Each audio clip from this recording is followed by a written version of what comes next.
welcome to today's Q&A. I'm Dr. Janine. I am ready for your questions. Please say hello and where you're from. And yeah, if you were here yesterday, and of course we had a great show yesterday talking all about ear infections, our immune system. We also had, when we talked about some of the best herbal medicines that work like natural antibiotics. We also went into the beauty set yesterday and I showed you some Gua Sha. We talked about lymphatic drainage, and of course we talked all things natural. Now we can revisit some of what you may have missed yesterday if that's something that you would like me to do, but please put your questions into the comments section. It's great to have you all here. Let me know where you're from.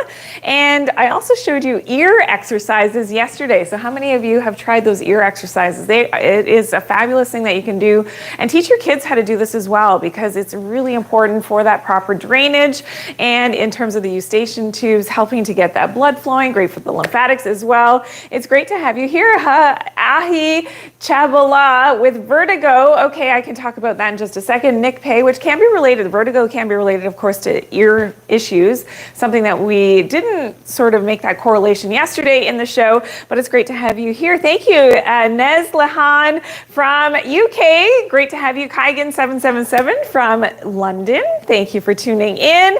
And someone from Philadelphia, I'm guessing, or is that the Philippines? Mom 25197 with numbers. Progetto My Chance in Brazil. Great to have you here. Millie in Michigan. Hello, Kai. Kate in California. Denise in Ontario. Jen Murph. Hello in Coeur d'Alene, Idaho. You were here last week as well, I remember. Thank you for tuning in. Mirella in Austria, Österreich. Thank you for tuning in.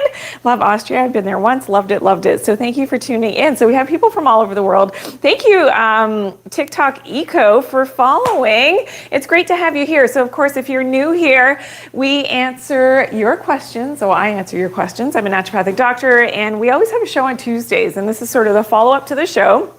And I'll answer your questions. I can't always get to everybody's questions during the live show, but it's something that we discussed yesterday. We talked a little bit yesterday about the microbiome as well, and why that's so important for your overall immunity, taking care of your gut microbiome, making sure you've got enough of the good guys, of course, in your digestive tract.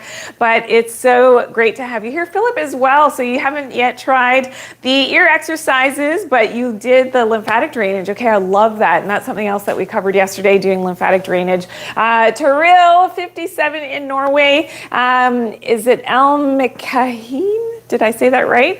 Kaheen in Canada. Great to have you here. CCJMC in Maryland. Great to have you here. Ivana in Warwick. Hello, hello. Lori in Newmarket. Thank you for tuning in today. And Dami in India. Beautiful to have you here. Thank you for tuning in. Hey, if you have questions, that would be fantastic. And okay, Chris Ann is asking about neuropathy. I love the fact that you put your question in multiple times. Okay, neuropathy.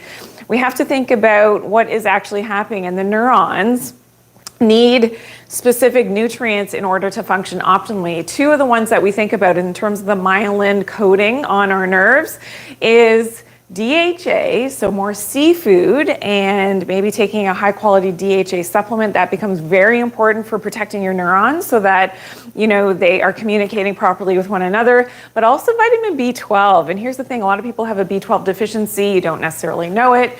Even, you know, we used to say that B12 deficiency was only related to veganism or vegetarianism. But now we've learned that if you're not always eating grass-fed, grass-finished, if you are eating animal products, that you can run the risk of a B12 deficiency. B12 is also very much reliant on your sunlight exposure. So this is something that, depending on where you live, going into colder winter months and maybe not getting outside and getting natural sunlight exposure on your skin, that can compromise your B12 levels as well as your iron levels, which a lot of people don't realize that correlation. So that's really important. Thank you, thank you, thank you.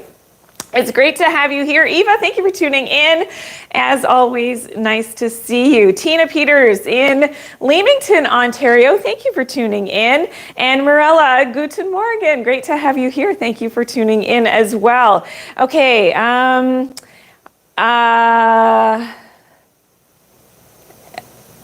yes, okay, Tara is asking the vitamin D.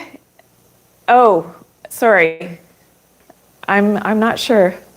Okay, so the vitamin D availability right now is 0.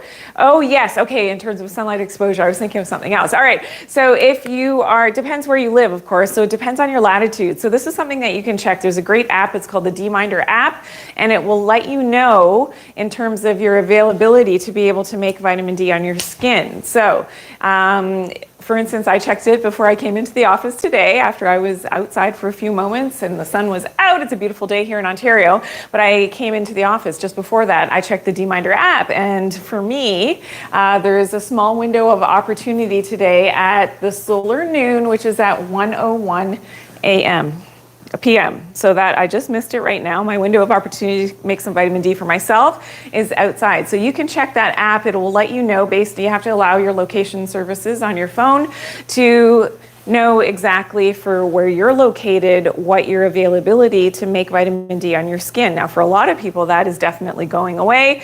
So what are we to do to optimize our vitamin D levels? If you are going to supplement, this is something that's important to look for vitamin D3 and making sure that it is in a fat-soluble form. So the one that I take, it's chewable, the kids love it, and of course it is the vitamin D3 made from sheep's wool. So it should be naturally sourced, made from sheep's wool, from the lanolin. And this becomes really important because we want to make sure that we're getting it in an absorbable form. So that D3, there's different types of vitamin D out there. The one that's often fortified in foods and almond milks and things like that is the D2, and its absorption is very poor compared to the vitamin D3. So yeah, the type of supplement you take becomes very important, and in a fat-soluble form. So the one that I take is a soft chewable gel cap, and it's with MCTs from coconut oil. So that is going to be your fat-soluble form, which becomes very important. All right, so thank you. That's a great question on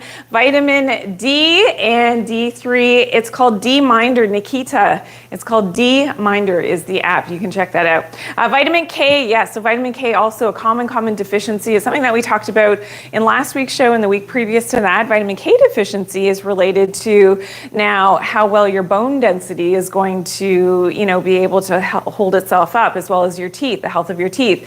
Now, vitamin K2 works with something called osteocalcin. Osteocalcin, if you're new here, gets knocked out by leptin resistance. So that's going to affect your insulin levels. This is one of the reasons why I always say that your leptin resistance happens first before your insulin resistance. So balancing blood glucose becomes a problem.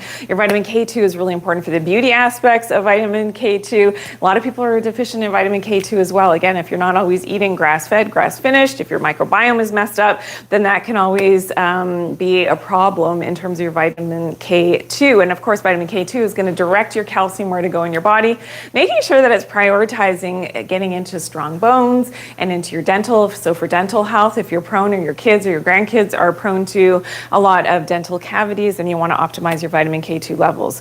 Okay, so what foods? Zagabo 1313. We talk a lot about parasite cleansing here and Candida cleansing as well. So if you're not aware, Candida is one of these organisms that can become a more fungal, invasive form in your digestive tract, in your gut. It causes skin fungal issues, and it's something that we definitely want to optimize our proper gut microbiome. And of course, if you've got this Candida, you're craving sugar all the time, you are tired. Now, do you need to follow a very specific diet? There's a lot of, books have been written on the Candida diet and what you need to avoid.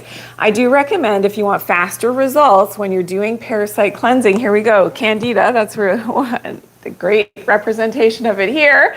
If you do want faster results, you want to kill the Candida more effectively, more efficiently, then you're really being cognizant of your intake of especially refined sugars. I mean, this is a killer. Candida loves sugar, but this is even like fructose in your fruit juices and things. So if you love your sugars, you love the taste of sweet, this is a problem, and this is often why Candida gets out of hand in your body. We all have a little bit of Candida, but when it becomes that more invasive fungal form, this is when it starts to cause those health problems. And one of the things that, you want to watch out for is the sugar for sure. Some people say, and some doctors or functional med people are talking about, avoiding yeast in your diet as well. That's probably a good thing. It depends how well your food is actually being digested and breaking down.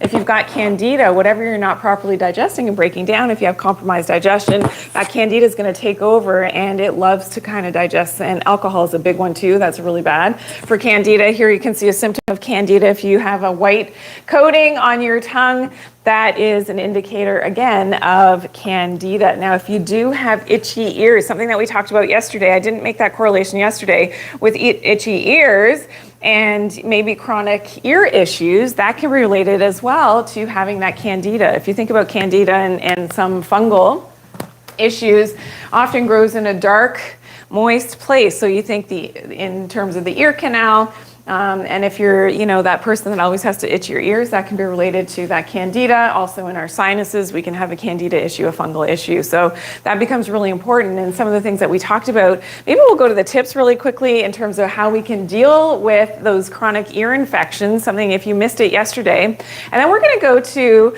a fill in the blanks. We'll have some fun, a little bit of a review. If you missed it yesterday, we'll do that in just a second. So stay tuned. This is a very interactive Q&A, and I love having you all here. Please say hello. Thank you for all the hearts and the love coming through as well. And please make sure that you hit that follow button, that you are subscribed. If you're new here, it's great to always see so many new people. And share today's live as well. I appreciate it when you hit that share button. If you could do it 5, 10, 15 times, that'd be great. I appreciate it. Okay, so here we talk about ear infections, and this is what we discussed yesterday. Tips for ear infections, of course, all natural tips. So limit your sugar in your diet. We just talked about that, especially with Candida and some of the less favorable organisms that can be, doing their thing and causing those chronic infections. Limit your conventional dairy. Ear drops. So natural ear drops can be really effective. One of the things you can make is your own ear drops that we talked about yesterday with olive oil and some garlic. Let that sit overnight, strain it out, and then put it in the ear. Always, of course, making sure that the eardrum is intact. So usually that means seeing the doctor just to make sure that things are okay. And then using those eardrops is amazing. Slicing an onion in half and putting it on the ear. Onions contain natural quercetin, which is an antihistamine and anti-inflammatory. Great, and it has an antibiotic effect by just putting that on the ear. This is really effective for kids when they're not feeling great with ear infections. Again, all natural way to deal with this. The ear exercises, which we shared yesterday as well. And immune boosting herbal antibiotics. So here's the thing with antibiotics and ear infections.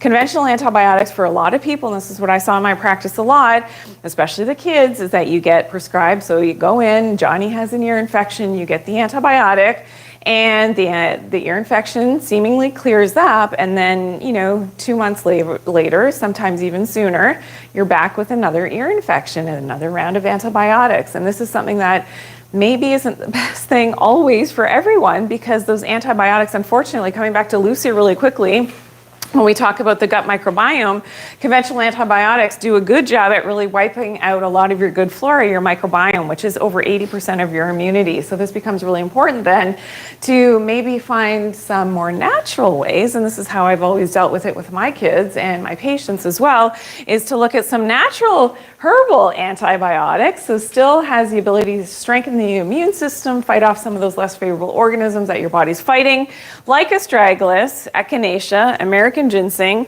oregano, very potent at killing off those bad guys, black walnut, and clove. So these are just some of the ones that I like to take and use, which is so amazing. Okay, Nancy's asking, how many times a week should you walk to lose some serious body weight? Every day if you can, with a weighted vest. All right? So that is, you've got to sort of challenge your body if you're trying to get that weight off, and do it when the sun is out. So if you can do a sunrise or UVA rise. So again, look at that circadian app that I mentioned earlier, Nancy.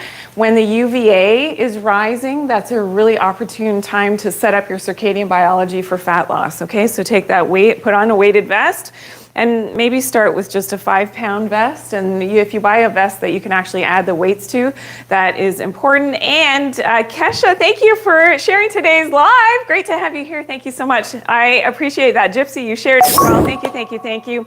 And I love the fact that, oh yes, don't you love this? Please share, subscribe, like, follow if you're new here. Great to have all the new people that are here today. Yes, okay, so losing body fat can be challenging. Fix your leptin resistance. That's where you start. And, you know, getting your circadian biology back in tune with Mother Nature is very, very important. And that's the premise, a lot of what I talk about in my new book, which is launching very soon. So please make sure you're checking out my website. It is great to be able to connect with you. Then everybody will be privy to launch dates and things if you are connected to the website. So I appreciate that. Les Next, thank you for the follow. And as well as Pam is asking about ashwagandha. I'll get to that in just a second, but first I want to answer Bess Ness's question about, good morning, it's great to have you here. Thank you. Oregano oil. So oregano oil is something that I've talked about in a previous show, and I actually prefer oregano, the whole plant of oregano, and not just the oil. Now the oil can be really hard on your liver health. So again, when we go over to it, maybe I'll take out Lucy's liver really quickly.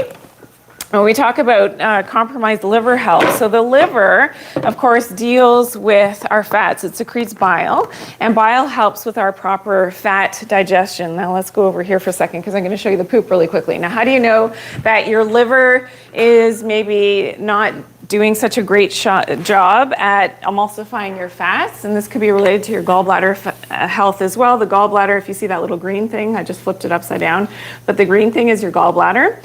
So, and that's going to concentrate your bile. Now, if your poops are not the gold standard poop, which of course a healthy poop is an S-shaped dark sinker, but if your poops are more on the lighter side, that can be an indicator of, and if it's floating especially, you know that maybe your liver gallbladder function is compromised a little bit.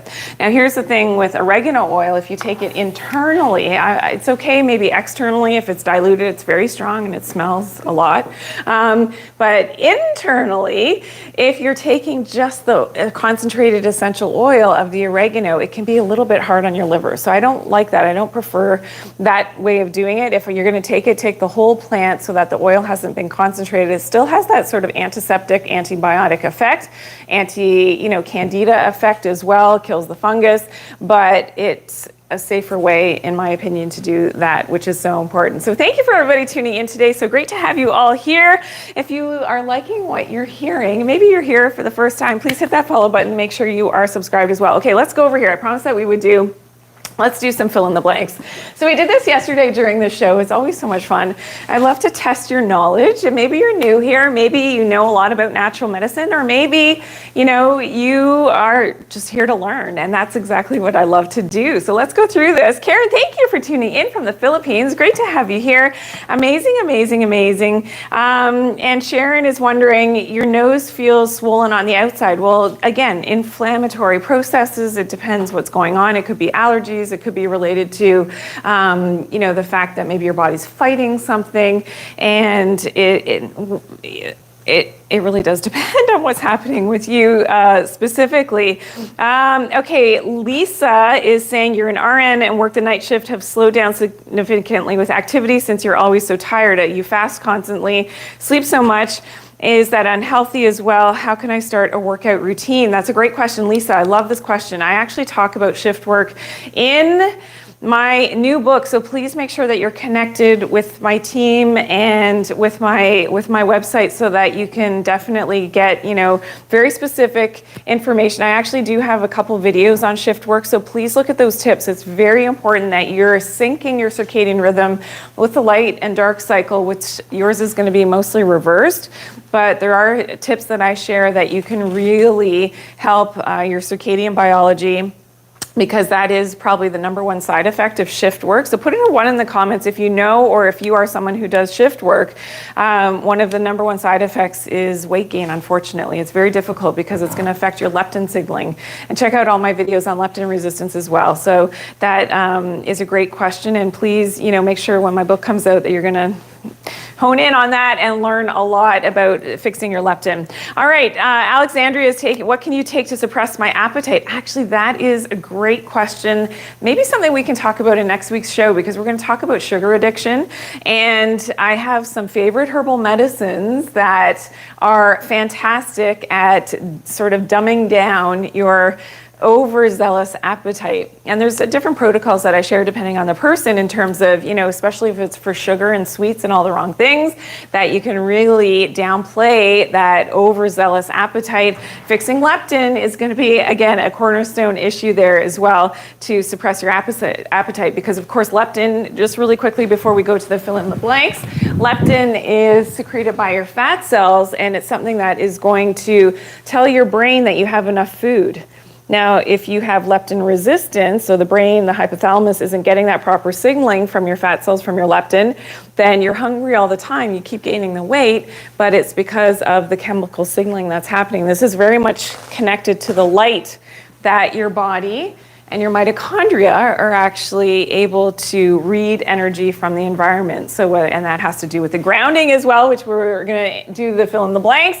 All right, let's go ahead with this. All right, so the grounding is really important for those electrons for your, I shouldn't say anymore because that's going to give you all the answers. Okay, grounding, AKA, what's another word for grounding? Everybody put it in the comment section now. Thank you to everybody tuning in right now. It's so great to have you all here.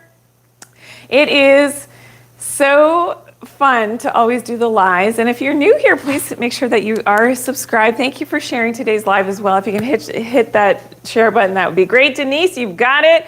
Okay, Penny, Lane, Frozen's, Matt, who I believe, Bazib, okay, Nadia, who were all here yesterday, so you know the answers, but that's awesome, awesome, awesome. Eva and Scottio, all right, Megan, as well as Debbie Gibson is in the house. Okay, awesome. Okay, so grounding, AKA earthing. If you know what this is, earthing means that you connect your bare what to the ground. Okay, what are we connecting? We're connecting our bare, J.R. Gresham, yes, good job, nice to have you here. Anybody else? Tara, of course, yes.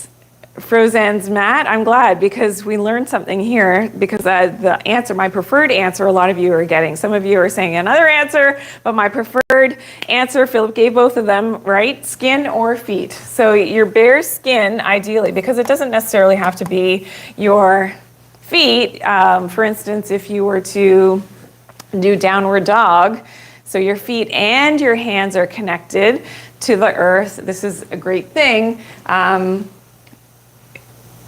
I just gave the answer, but that's okay. All right, so your bare skin to the, what are we connecting to? Right, all right, to the earth, exactly, or soil or grass, all those answers are very good. Okay, so the next blank, if you're reading ahead, please let us know. Grounding allows for blank to enter your body. So what are we pulling up from the earth? What is entering our body, which is so important?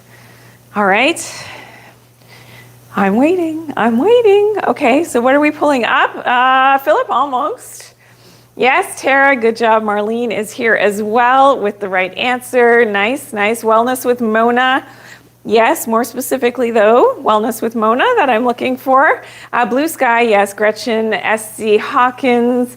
Okay, you've got it, Philip, you got it. Okay, perfect. Maybe it was a spell correct. Eva's got it. Perfect. Classy lady Angie. Right. Okay, so electrons. So grounding allows for electrons to enter your body, which offsets the blank charge that may have accumulated. So it offsets the which type of charge has accumulated, which is not so healthy for us. What are we trying to offset? All right. Good. Marlene, yes. Okay, I'm glad.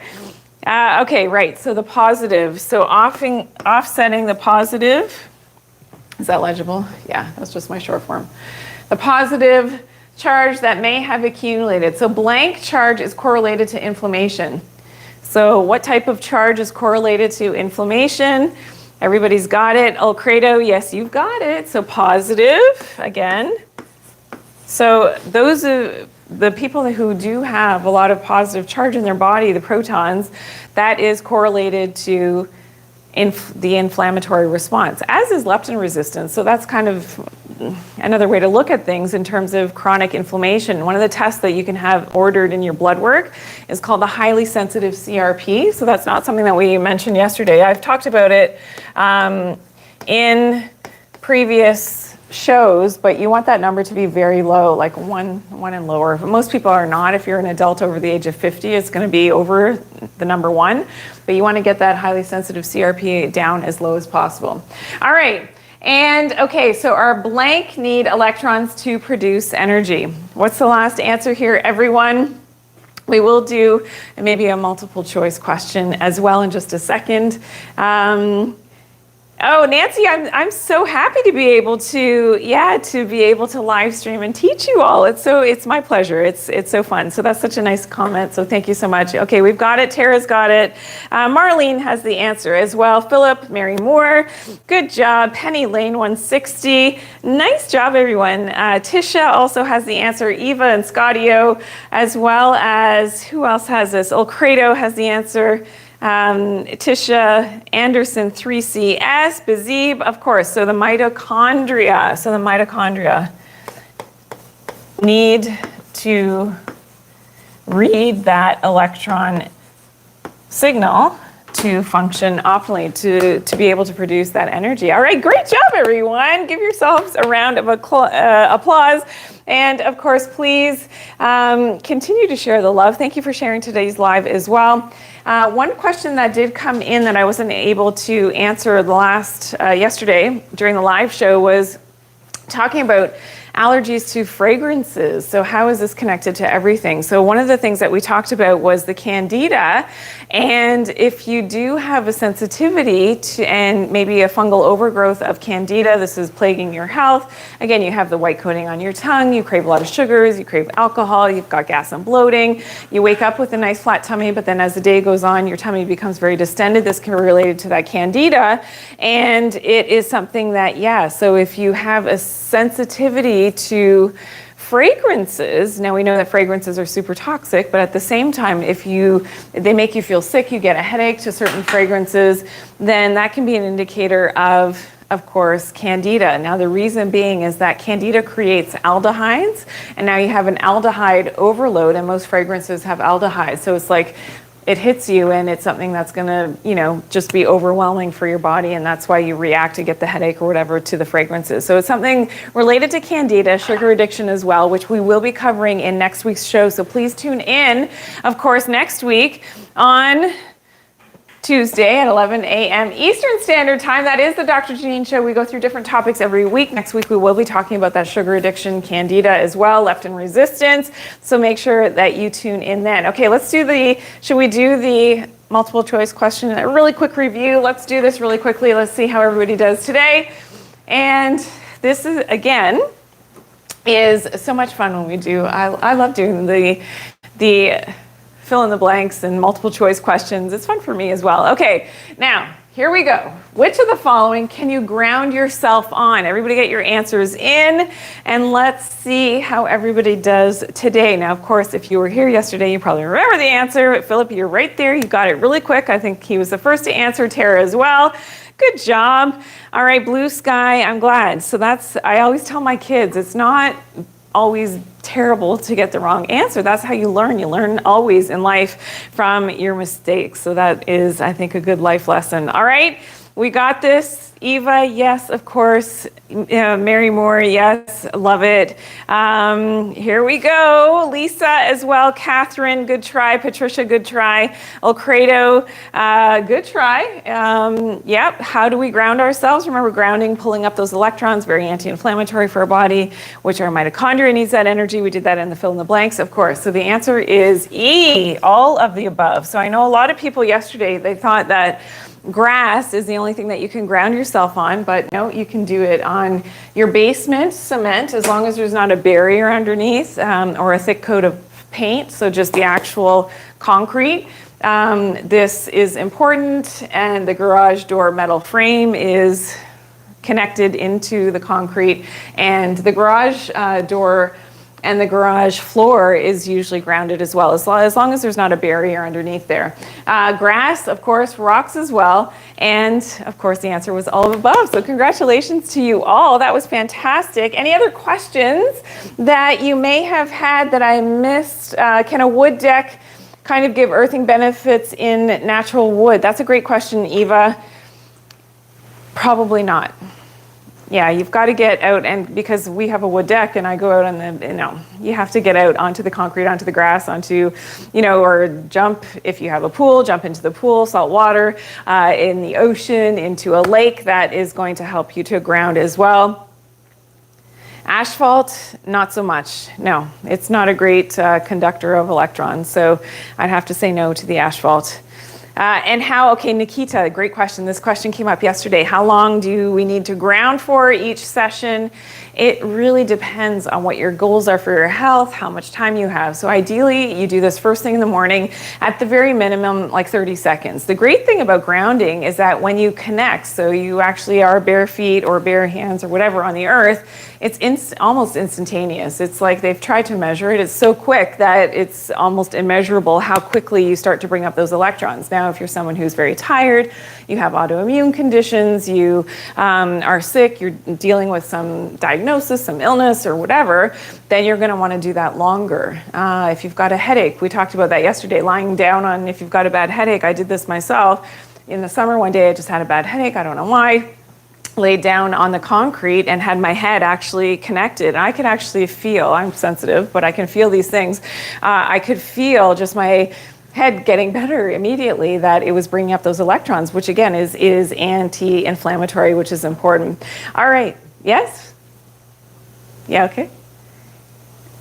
Cement balcony, yes, as long as it's actually the cement itself is connected to the earth, because if it's not, sometimes it's just like sort of, there could be plates and things. In an apartment that's hanging out, no, unfortunately not. In an apartment building, not so much. Sorry? Another about sand, yes, sand, grounding on sand, the best. And the best place for grounding on sand, remember that water is conductive. So as you're walking along a beach with bare feet at the water's edge, that's the best place to ground right there. And that's why people feel so good when they go on vacation and you just take your shoes off. It drives me nuts when I see people running the beach and they have their shoes on, which is, of course, the problem when you've got rubber-soled shoes, that you have lost your grounding. You've lost your connection with the electrons in the earth. So that's really important. Take the shoes off. And grounding mats, Rosie, something that we talked about yesterday. Yeah, as long as what you're plugging into is healthy and safe, then that is a good thing.